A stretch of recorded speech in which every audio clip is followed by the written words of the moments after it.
할렐루야. 네, 저 아멘 크게 할까요? 할렐루야. 네. 지난 6개월 동안 잘 지내셨습니까? 우리 옆에 분한테 이렇게 한번 인사하죠. 주님의 이름으로 사랑합니다. 주님의 이름으로 감사합니다. 함께 계셨기에 우리 목표영과 함께 지어주었고요. 함께 계셨기 때문에 예배하였고요. 함께 계셨기 때문에 우리가 주님께 감사할 수 있었던 것 같습니다. 나 혼자는 안 되고 하나님이 함께 하시고 우리 성도들과 함께 교제하고 지어져간 교회 우리 목표영과 오늘 이곳에 세워준 줄 믿습니다. 오늘은 특별히 절기적으로 맥주 감사주일이라 합니다. 이스라엘 3대 절기가 있는데 하나는 6월절이요, 또 하나는 맥주감사절이고 또 하나는 추수감사절이라고 합니다. 하나님이 절기를 세우신 목적은 그 절기를 통해서 하나님의 은혜를 좀 깨닫고 나름대로 열심히 감사라는 의미입니다. 그래서 오늘 우리가 맥주감사주일을 통해서 하나님의 은혜를 조금 더 세밀히 다시 헤아리면서 감사할 수 있는 우리 성도들 되기를 바라겠습니다. 해마다 돌아오는 절기 맞습니다. 2018년도도 있었고 지금 19년도도 있고 앞으로 2020년도에도 똑같이 옵니다.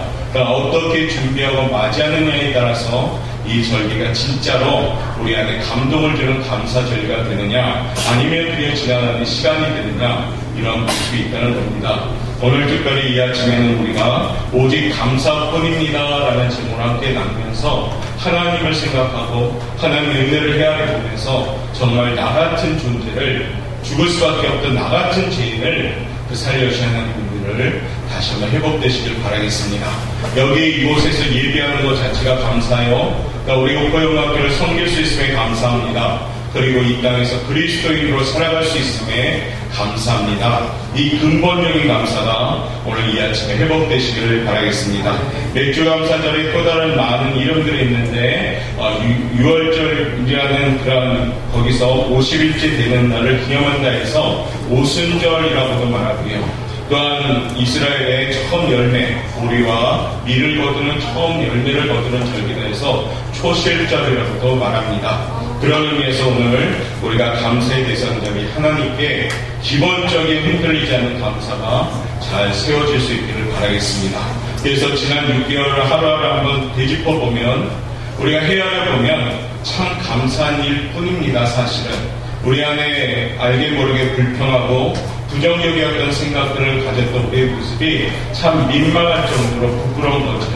그래서 지난 6개월을 돌아보면서 우리가 감사할 수 있는 그런 모습들이고 하반기 때는 더욱더 감사가 넘치는 우리 성도들 되시길 바라겠습니다. 노만빌 박사라는 분이요, 적극적인 사고방식이라는 책을 쓴 그 저서인데요. 그 저자인데 어느 날 그분이 열차를 타고 가던 중에 앞자리에 두 부부가 앉아있었다고 합니다. 근데 그 부부 중에 부인이 기차칸에 앉아가지고 투덜투덜 됐는데 하나부터 열까지 전부 불평하는 겁니다. 아유, 자리가 왜 이렇게 불편해? 어디서 냄새가 나지 않아? 시트가 빨지도 않았나 봐. 어떤 그 철도원들은 왜 이렇게 불친절해? 아이고, 저 사람들 꼴을 봐 하면서 입 밖에서 내는 게 전부 불평이었습니다. 그랬더니 노만필 박사가 앞에 앉은 그 부부에게 넌지시 쳐다보니까 그 남편이 소개를 합니다. 자기 자신을. 남편이 이렇게 소개하죠. 저는 변호사입니다. 그리고 아내를 소개하죠. 아내는 제조업자입니다. 라고 소개합니다. 여자가 제조업자니까 얼마나 궁금합니까? 그렇죠? 그래서 실례지만 부인은 무슨 제조업을 합니까? 라고 물어봤습니다. 이들이 무슨 제조업을 했을까요? 예, 우리 아내는 불평 제조업을 하고 있습니다. 라고 얘기했답니다. 지난 6개월 동안 여러분들도 제조업을 활발하게 움직이지 않았습니까? 불평의 제조업을 움직이지 않았습니까? 아니면 감사의 제조업을 움직였습니까? 한번 헤아려 보십시오. 불평을 많이 했는가? 아니면 감사를 많이 했는가? 오늘 이 아침에도 눈을 뜨자마자 혹시 불평하지는 않았는지, 아유, 입을 옷이 왜 이렇게 없어? 불평하지 않았는지, 밥 먹다 반찬이 왜 짜? 이렇게 하고 불평하지 않았는지 한번 생각해 보십시오. 우리가 익숙해진 불평이 아닌지. 오늘 이 아침에는요, 우리가 감사하는 성도들 되시길 바라겠습니다. 네. 감사는 습관입니다. 감사는 내 몸에 배어있을 때 감사가 넘치는 겁니다. 반대로 불평도 습관입니다. 불평이 몸에 배어있으면 매사가 불평합니다. 우리 사랑하는 오포영광교회 여러분들은 이 아침에 불평하지 않고 감사가 넘치는 감사만을 만들어갈 수 있는 멋진 성도들 되시길 바라겠습니다. 그래서 우리 안에 감사를 만들어감을 통해서 하나님의 역사가 나의 삶의 한정이 되시기를 먼저 주님의 이름으로 축복합니다. 요즘 보니까 어떤 물건을 사든지 어떤 음식을 시키든지 무엇을 합니까? 쿠폰이라는 것을 발행하죠. 쿠폰. 치킨을 시켰더니 치킨 집에서 쿠폰을 주고 어디 외식을 갔더니 그 집에서도 이렇게 도장을 찍어주더라고요. 그걸 마일리지라고 합니다. 그렇죠? 적립이 되면 나중에 때가 되면 그만큼 주는 거잖아요. 오늘날 마일리지 제도가 너무나도 많이 발달되어 있습니다. 주유소에 가면은 주유소 OK 캐시백 적립하라고 하고 적립이 되면 나중에 모읍니까? 선물이 나오죠. 그리고 전화요금도 심지어 화장품 가게도요. 슈퍼마켓에서도 그렇고 편의점도 그렇더라고요. 왜 슈퍼를 주거나 카드를 발급해주고 일정 금액이 적립되면 특별 상품을 주는 누적 보상 제도가 이 시대에 만연해 하고 있습니다. 아마 우리 여기 계신 분들도 한두 가지 카드는 마일리지 카드를 아마 소유했을 겁니다. 살아가면서 누적되면 될수록 좋은 것이 있고 누적되면 나쁜 것이 있습니다. 스트레스나 과로, 이와하는 마음, 편견, 나쁜 습관, 과다한 소비 이것들이 많이 누적된다면 이건 좋은 결과를 이루어질 수가 없습니다. 그러나요, 좋은 것들이 누적되면 그건 더 좋게 되는 겁니다. 많이 웃으면 다른 사람의 머릿속엔 좋은 인상이 누적이 됩니다. 오늘 사랑하는 성도 여러분, 이 오포영광교회 문을 열면서 여러분은 어떤 표정으로 들어왔습니까? 웃으면서 기쁜 표정으로 들어왔습니까? 아니면 너무나도 무거운 표정으로 들어왔습니까? 많이 웃고 많은 사람들을 상대하면요, 그 사람들에게 웃음의 바이러스가 옮겨지는 겁니다. 그러면서 우리 오포영광교회가 어떤 게 누적이 될까요? 기쁨이 누적이 되는 겁니다. 많이 걸으면 어떤 누적이 될까요? 건강해집니다. 그렇죠? 요즘 자가용 시대라 걷기가 참 많은 시간이 없는데 걷다 보면 참 신선한 느낌을 들더라고요. 걷다 보면 뭐가 누적이 됩니까? 건강이 누적이 됩니다. 칭찬이 누적되면 점점 밝은 사회가 되는 겁니다. 성도 간에 칭찬하면 밝은 교회가 되는 겁니다. 책을 많이 읽으면 마음의 교양과 품위가 누적이 됩니다. 약속을 지킬 때마다 신용이 누적이 되죠. 이처럼 무엇보다도 감사가 누적되면 하나님의 은혜를 깨닫게 되는 겁니다. 하반기 때에는요, 감사를 많이 누적할 수 있는 우리 성도들 되시길 바라겠습니다. 마일리지의 특징이 뭘까요? 처음 몇 번으로는 별 효과가 나타나지 않습니다. 그러나 오랫동안 그리고 자주 이용하게 되면 그 점수가 누적되어서 나중에는 아주 큰 선물을 받게 됩니다. 그러면서 어떻게 합니까? 감동받죠. 여러분들의 감사 마일리지 카드에는 지금 얼마만큼의 포인트가 있는가 돌아봅시다. 여러분의 감사 누적은 지금 얼만큼 되어 있는가? 6개월 동안 감사 누적이 많았는가? 불평 누적이 많았는가? 6개월 동안 긍정적인 누적이 많았는가? 부정적인 누적이 많았는가? 한번 돌아보자는 겁니다. 매주 감사주를 통해서 정말로 우리가 우리의 모습을 돌아보면서 다시금 하나님께 나아가는 절기가 되셔야 됩니다. 하나님의 은혜를 누릴 만큼의 감사가 누적되어져 있습니까? 감사하지 않으면서 오히려 우리는 하나님께 바라고 구하고 원하고만 있지는 않았습니까? 그런 공짜 심리는 굉장히 부끄러운 모습입니다. 이제 하반기 때는 감사를 많이 누적해서요, 하나님의 은혜로 풍성한 축복을 누리시는 감사의 왕, 간증의 왕, 최고의 왕이 되시길 바라겠습니다. 우리 그런 의미에서 옆에 분한테 이렇게 인사합시다. 감사 마일리지 부자 됩시다. 감사 마일리지 부자 됩시다. 할렐루야. 네, 부자 되십시오. 돈 부자보다는 감사 부자가 되셔야 됩니다. 그러면 어떨까요? 하나님이 감사의 조건을 계속 늘려가십니다. 감사의 조건이 늘어난다는 것은 뭡니까? 하나님께 응답 많이 받고 계신다는 겁니다. 축복 많이 받는 줄 믿습니다. 그래서 감사, 누적 많이 하는 성도들, 그 성도가 우리 오포영광교회 성도님들 되시길 바랍니다. 자, 오늘 본문의 말씀, 다윗이 정말로 하나님께 감격해서 드리는 말씀입니다. 너무나도 다윗은 하나님을 생각하면 자기 인생 가운데 너무나도 감격합니다. 다윗은 어쩔 줄 몰라서 하나님께 올려드리면서 이 감사를 하게 되는 거죠. 오늘 본문의 말씀 우리 한번 읽어보도록 하겠습니다. 35절부터 36절 말씀 다윗과 같은 감격스러운 마음을 함께 봉독하도록 하겠습니다. 읽겠습니다. 여호와께 감사라. 그는 선하시며 그의 인자하심이 영원하미로다. 너희는 이르기를 우리 구원의 하나님이여 우리를 구원하여 만국 가운데서 건져내시고 모으사 우리로 주의 거룩한 이름을 감사하며 주의 영광을 드높이게 하소서 할지어다. 여호와 이스라엘의 하나님을 영원부터 영원까지 송축할지로다. 아멘. 우리가 할 일은 뭐라고 되어 있습니까? 오직 감사뿐입니다 라고 말합니다. 어떤 감사의 내용일까요? 말씀을 통하여 깨달음을 통해서 하나님께 기쁨 드리시는 옥포영광교회 성도님들, 오늘 이 아침에 우리의 깨달음을 통하여 오직 감사할 수 있는 성도들 되시길 바라겠습니다. 그 첫 번째는 이 일에서 우리가 감사해야 되겠죠. 지금까지 지내온 것이 주의 크신 은혜임을 감사합니다. 자, 한번 읽어볼까요? 첫째, 시작. 과거의 삶, 지금까지 지내온 삶, 지금까지 하나님 인도하신 삶, 지금까지 이곳에 우리를 이끌어 오신 삶, 그 은혜를 감사하셔야 됩니다. 빌리 그레이엄 목사 중에 늘 그 목사님을 공역하는 맹인 성인 가수가 있습니다. 성악으로 전공한 한국인 가수라고 하죠.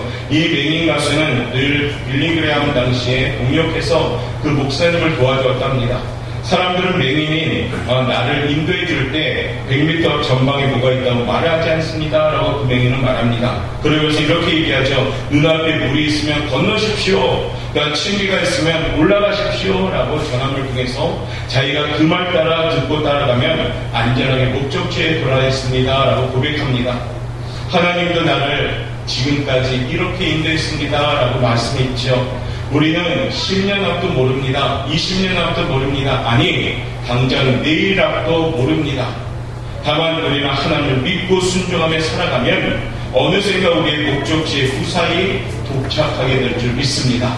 하나님을 따라가다 보니까요, 내가 원하고 바라는 제목이 이루어져 있더란 겁니다. 상반기 6개월을 돌아보십시오. 여러분의 기도 제목을 한번 알아보십시오. 기도했던 제목들을 체크해 보십시오. 어느 순간에 체크가 돼가고 있습니다. 하나님이 나를 통한 역사하셨구나. 하나님이 나의 기도를 들어 응답하셨구나. 그런 모습이 과거에 이전에 지금까지 지난 것에 대한 감사라는 모습인 것입니다. 다윗은 이러한 마음을 가지고 오늘 감사의 기도를 드립니다. 과거의 목동에 불같던 자신을 하나님의 선택함을 통해서 한나라의 왕이 됩니다. 세워주신 일은 생각하면 할수록 너무나도 기적 같은 일입니다. 어찌 인생 가운데 감사하지 않을 수 있겠습니까? 다윗은 말하기를 하나님을 영원부터 영원까지 내가 송축할지로다 라고 하면서 감격하면서 오늘 이 시간에 감사한 겁니다. 다윗은 우리가 잘 알죠. 참 기막힌 인생을 산 사람입니다. 그는 어렸을 때 목동으로 초라하게 살았죠. 아버지 자체도 다윗을 무시했던 아들입니다. 그럼에도 불구하고 하나님은 사무엘을 통하여 그를 기름 부어주시고 이스라엘의 왕으로 세워주셨습니다. 그 후에 또한 소년 다윗은 골리앗이라는 거대한 장군을 싸움에서 이기게 됩니다. 만군의 여호와의 이름으로 그는 이기게 되지요. 그리고 사울이 늘 죽이려고 했던 그 손길에서 하나님 지켜주시고 보호하시고 인도하시사 구원해 주셨습니다. 마침내는 다윗은 이스라엘의 큰 왕이 됩니다. 지난날을 생각하면 다윗은 기적과 같은 인생입니다. 그래서 다윗은요, 이 하나님을 향해서 감사하면서 제일 먼저 왕이 된 이후에 했던 일이 뭘까요? 언약궤를 예루살렘에 옮기는 일을 했습니다. 그리고 오늘 감격하며 감사의 노래를 드리는 겁니다. 백성들에게도 제약 가운데서 건져내신 하나님의 구원의 은혜를 잊지 않기를 당부하면서 백성들이여 과거를 잊지 말라라고 지금 말하는 겁니다. 이스라엘 백성들 향한 이 말씀은요, 오늘 저와 여러분에게 주신 하나님의 말씀입니다. 지난 세월을 잊지 말라라고 말씀하시는 겁니다. 여러분의 마음은 어떻습니까? 하나님이 만약에 부르지 않았다면 지금 여러분들은 이 자리에 있지 않고 지금 이 시간에 어디에서 무엇을 하고 계실까요? 그러고 보면 나의 나된 것은 하나님의 은혜입니다. 예수님을 믿고 있는 이 자체가 얼마나 큰 은혜인지요. 옥포영광교회 성도가 되고 지금 신앙생활하는 것이 얼마나 큰 은혜인지요. 이것을 깨닫는 자가 감사할 수가 있는 겁니다. 하나님의 은혜를 베푸신 과거가 있었기 때문에 오늘 저와 여러분이 있는 겁니다. 그러기에 우리는 뭐라고 고백합니까? 오직 감사뿐입니다 라고 고백을 하는 겁니다. 죽을 수밖에 없던 죄인, 이리저리 방황하던 우리의 모습, 때로는 복음의 소망을 접했을 때 거칠었던 우리의 모습이었는데 하나님은 그 모습을 택하여 주시고 왕같은 제사장을 삼아주셨고 거룩한 나라여 그의 소유된 백성으로 삼아주시사 천국 백성으로 우리를 이끌어 주셨습니다. 그리고 하나님을 감히 아버지로 부를 수 있는 자녀의 권세까지 주셨습니다. 오늘 이 아침에 그와 같은 모습으로 우리가 이와 같은 말씀을 선포하기 원합니다. 고린도전서 15장 10절 말씀 우리 한번 읽어보도록 하겠습니다. 시작.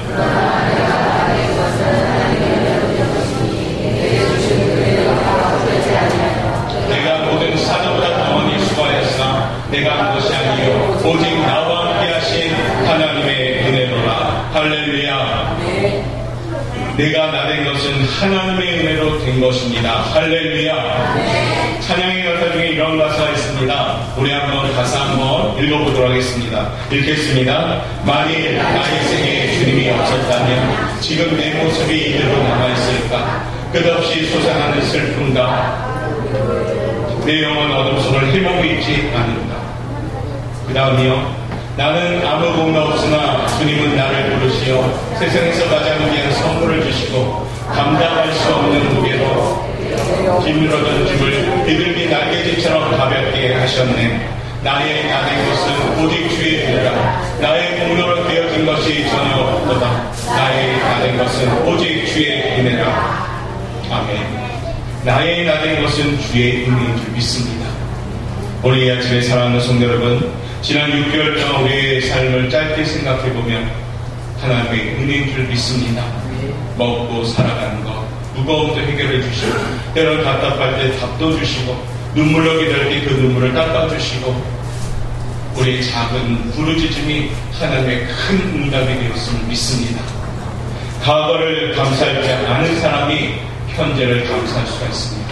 과거의 은혜를 감사할지 모른다면 현재의 은혜도 감사할 수가 없게 되는 거죠. 사랑하는 성도 여러분, 과거를 잊지 않고 그 은혜에 감사할 수 있는 우리 사랑하는 성도들 되시기를 주님의 이름으로 축복합니다. 두 번째 감사는요, 지금이 감사의 일기다입니다. 한번 읽어보도록 하겠습니다. 시작. 현재의 은혜를 생각하는 감사입니다. 현재의 은혜를 생각하는 감사를 해야 됩니다. 지금 들고 있는 당연한 것들이요, 나의 감사 제목이 되시기 바랍니다. 내 앞에 있는 한 권의 성경책이요, 나에게 감사의 제목이 되셔야 됩니다. 내가 이곳에서 예배하고 있는 내 모습이 감사가 되셔야 됩니다. 지금 내가 이곳에서 예배하고 찬양하고 기도하고 있는 이 현재가 감사가 되셔야 됩니다. 이 감사가 안 된다면 우리는 감사할 수가 없는 겁니다. 지금 당연함으로 누리고 있는 우리의 삶이 감사가 되어질 때 우리의 삶은 향기나는 삶이 될 줄 믿습니다. 현재를 감사합시다 하면 남는 감사한 일이 전혀 없다라고 몰매 소리로 혹시 얘기는 하지 않았습니까? 감사 조건을 한 번에